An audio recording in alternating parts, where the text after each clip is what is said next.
In the heart of the Okavango's dying season, the air itself trembles. Dust clings to the bones of trees, the sun bleeding gold over a land gasping for water. A lion, once crowned in thunder and fear, now limps through the cracked delta mud, each step an echo of battles lost. The ground shifts beneath him, a brittle crust masking what remains of an old river trench. Then, without warning, the earth gives way. Silence snaps. His roar fractures the stillness as he plunges into a pit of shadows, a mire of scales and hunger. Below, ancient eyes break the surface, unblinking, patient. The kingdom above forgets him in an instant, but the pit remembers. And in the hush before the water stirs, something unseen watches from beyond the reeds, something that remembers too. The pit swallows sound. For a heartbeat, the world holds its breath, predator and predator, bound by gravity's cruel hand. The crocodile stirs first, sliding through the shallow mire with an elegance that mocks the lion's pant. But this is not a place of mercy. Every ripple carries intent. Above, vultures gather in widening circles, their wings tracing omens into the dimming sky. Yet, amid the chaos, something in the lion refuses surrender, that feral spark that kings do not easily relinquish.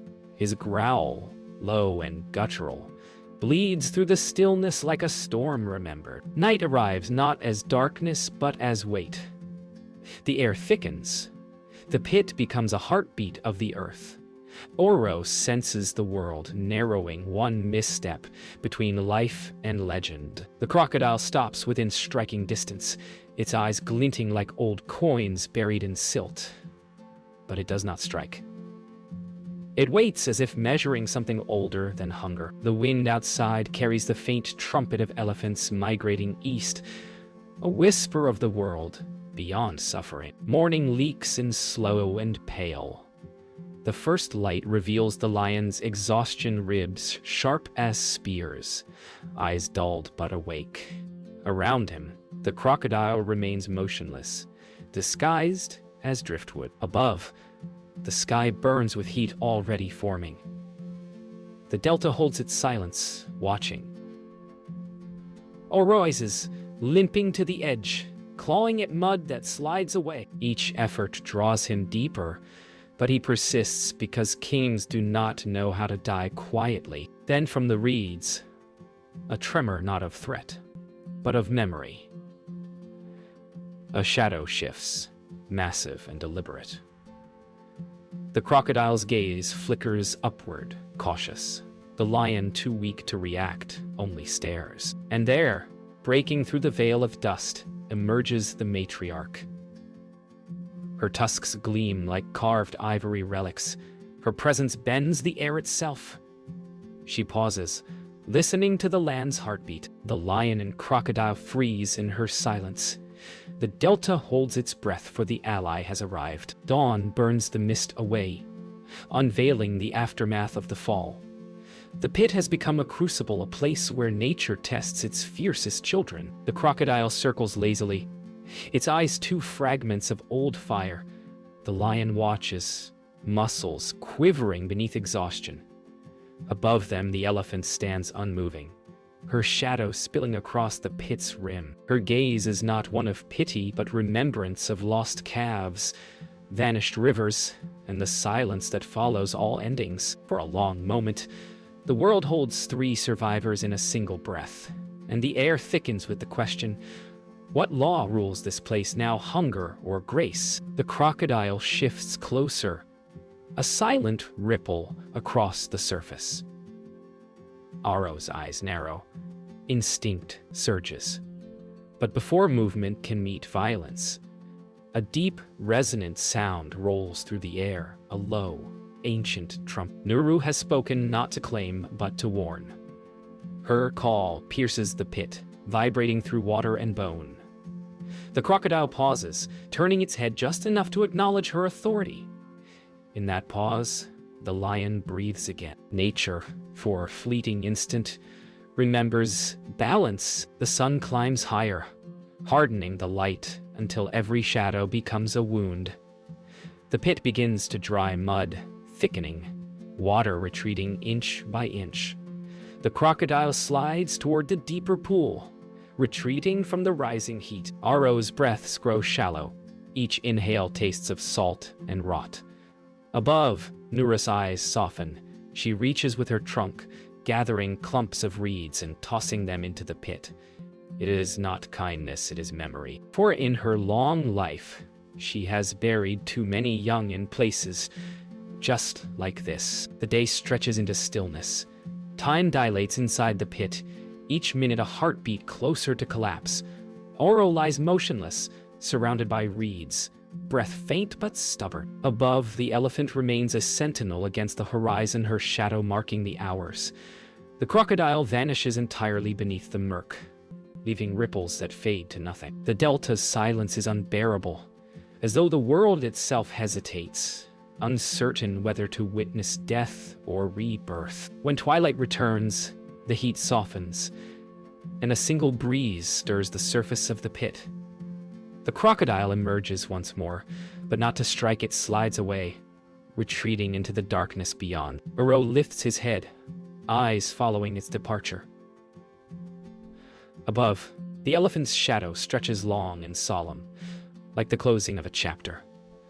The lion rises shakily, strength flickering like dying firelight. Two lives, hunter and guardian, now bound by one shared defiance. Survival against the will of the dying delta. Night folds itself across the pit, thick and forgiving. Exhaustion drags Iro into half-sleep, where the boundary between dream and memory dissolves. He sees the floodplain of his youth vast, alive, shimmering with the scent of rain. He remembers the pride that once followed his call, the laughter of cubs echoing through tall grass. But then comes the drought, the bones, the silence, the distant thunder of poachers' trucks. His kingdom stripped of song. In the darkness, a faint sound not of danger, but of a trunk brushing mud. The elephant is still there, watching. And somehow, that presence anchors him to life. Dream takes shape. The lion walks through tall golden grass, mane full, eyes fierce and unbroken. The delta hums with life, dragonflies, antelope, thunderclouds rolling in from the west. But beauty is short-lived. The image fades into a burning horizon. Fire and drought merge into one endless hunger.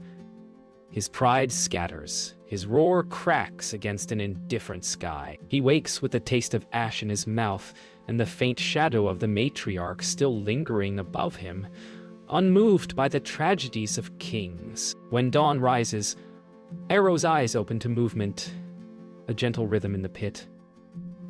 Nuru kneels slightly, her trunk reaching down, curling toward him. The gesture is slow, deliberate, ancient. It is not help, it is recognition. Two survivors, separated by species, yet bound by memory of loss. For her, it is the calf she could not save. For him, the pride he failed to protect. The air between them vibrates with something wordless, vast as the delta's silence itself. As the heat builds, Nuru turns slowly toward the east, her mind reaching far beyond the pit. The land she remembers was once a tapestry of rivers, herds, and music. Her heart, heavy with decades of drought and death, finds a strange reflection in the lion's struggle.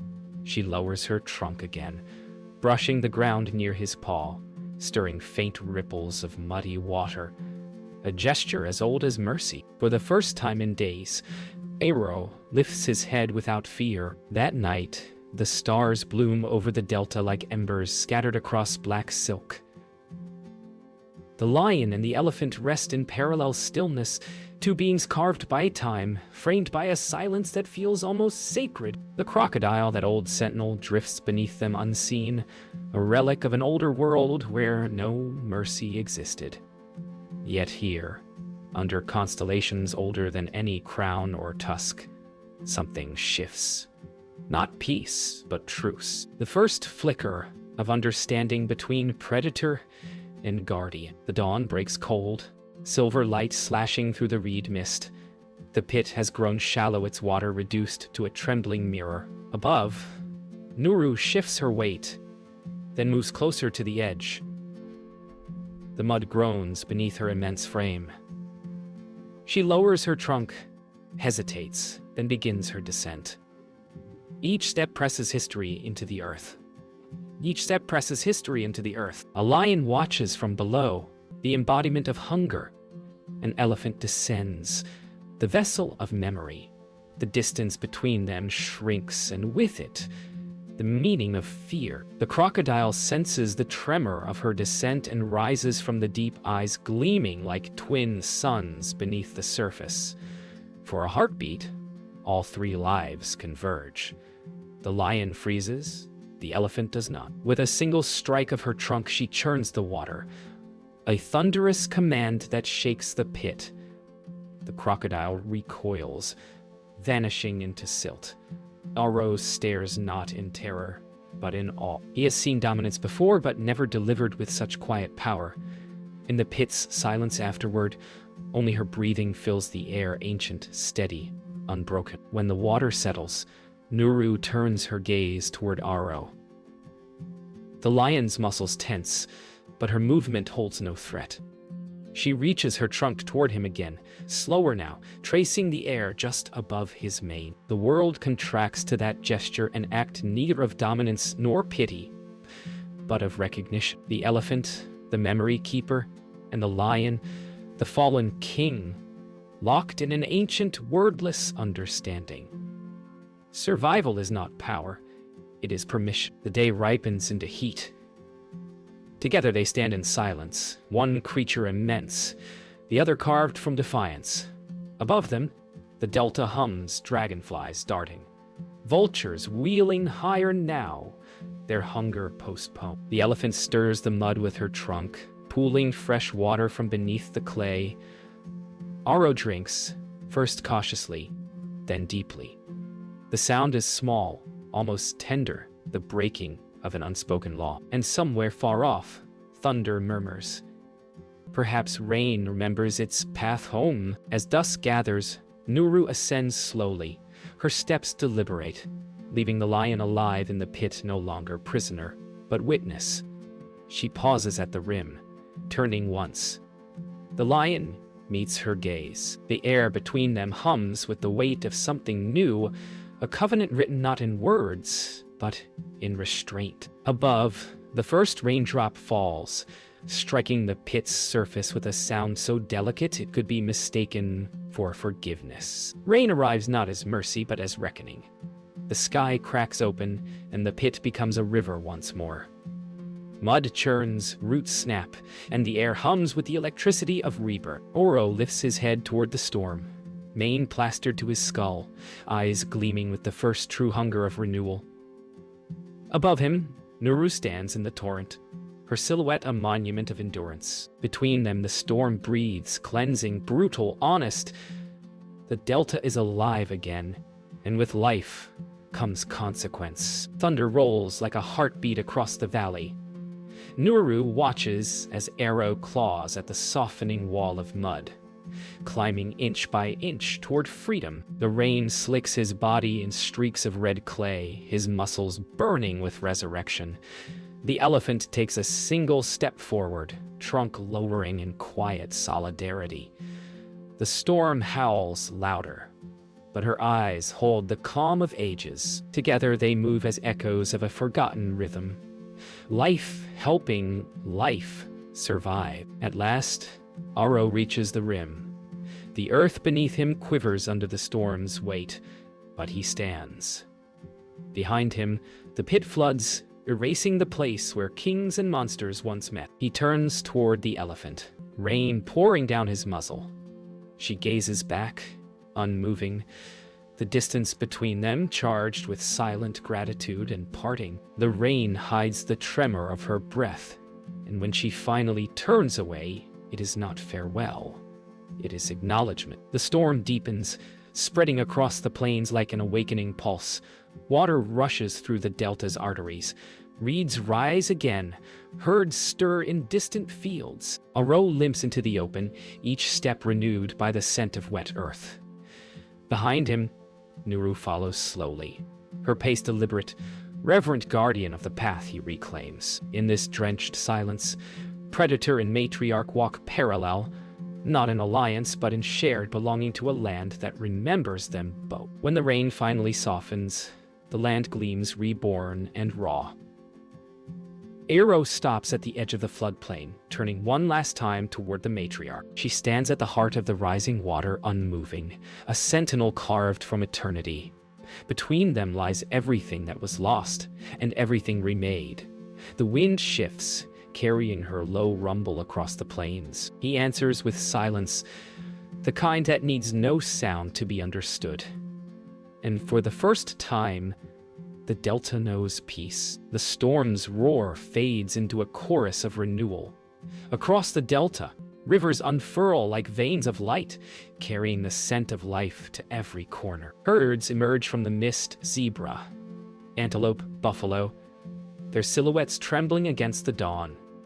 Arrow moves among the tall grasses, his limp softened by mud, his mane crowned with the residue of rain. The earth hums beneath his paws, alive once more. Yet beneath this rebirth lies an older rhythm, pulsing steady hunger, the eternal drumbeat of existence. Far behind, Nuru watches from a rise, her vast frame haloed in morning fog. Around her feet, small streams gather, threading through cracked soil reborn as river. She listens to the chorus of frogs, the hum of insects, the calls of birds returning after months of silence. Each sound is a memory awakened. Her gaze follows the lion's path, not as a predator might follow prey, but as a mother might watch a child step into the world, alone again. By midday, the savanna vibrates with movement. The herds push north, drawn by instinct, and Aro follows not to hunt, but to remember what it means to belong to the pulse of the living. He moves through reed and shadow, invisible, his breath sensing with the rhythm of the plains.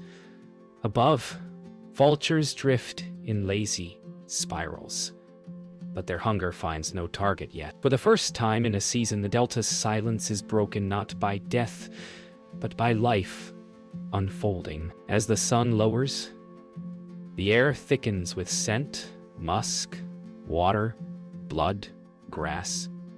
Aro pauses by a shallow pool where the reflection of his scarred face shivers in rippling light. Behind him, movement, a lone antelope, trembling, unaware. The old hunger stirs, ancient and familiar. Yet something in him hesitates. He steps back, eyes catching the fading horizon where an elephant's silhouette moves slowly across the floodplain. The moment breaks. He turns away. Power, for the first time, yields to peace. Night descends again, soft and heavy. The Delta glows under moonlight, a silver mosaic of rebirth. Aro lies beneath a marula tree, his mane stirring with the wind, eyes half closed, yet vigilant. In the far distance, Nuru's low rumble drifts through the darkness, a sound of remembrance, not warning. Their paths have diverged, but their stories remain bound beneath the same sky. Between predator and matriarch, between claw and tusk, the land itself breathes a new covenant, one written in rain and restraint. Seasons turn, and the Delta breathes anew. Grass carpets the floodplain, rivers stretch and coil like veins reborn. The pit is gone, filled with silt and wildflowers, but its memory lingers in the rhythm of the herds that cross above it. Life moves forward, but the earth remembers. Somewhere in the rustle of reeds and the whisper of wind, echoes of a roar and a trumpet intertwine the ancient duet of survival and grace. The lion's scar, the elephant's tusks, both are inscriptions in the scripture of rain. As years pass, the Delta's stories drift between generations, whispered through rainfall, etched into migration paths. Calves and cubs are born into a world cleansed of drought's memory. Yet deep in their instincts lies something older, the faint pulse of empathy that once bridged two enemies. They will never know the names, but they carry the covenant in their marrow. For nature does not speak in words, it remembers in patterns. At dusk, the lion stands upon a ridge overlooking the delta, the same land that once swallowed him whole. His gaze follows the rivers curling like silver threads, his mane catching the dying light. Somewhere far below, the elephant matriarch moves with her herd, their steps syncing with the rhythm of the water's return. For a fleeting instant, their eyes meet. Across distance, no sound, no fear, only recognition. Time itself seems to pause, nodding in reverence. When night descends, the stars return ancient witnesses to the cycle they have seen countless times before. The delta hums softly beneath them, alive with frogs and distant thunder. The lion rests. The elephant sleeps. The crocodile drifts unseen through shadowed water, eternal as time. There is no victory here. No ending, only continuation. Life, in its wild, ungoverned poetry, flows forward without asking to be understood. And when dawn returns, the land exhales, mist drifts low, and the first light brushes across the delta like memory made visible. The lion's tracks fade beneath new grass. The elephant's shadow melts into the fog. Yet, in the heart of the earth, their story endures a whisper, carried by wind, retold by water, remembered by time. The delta does not forget. It sings.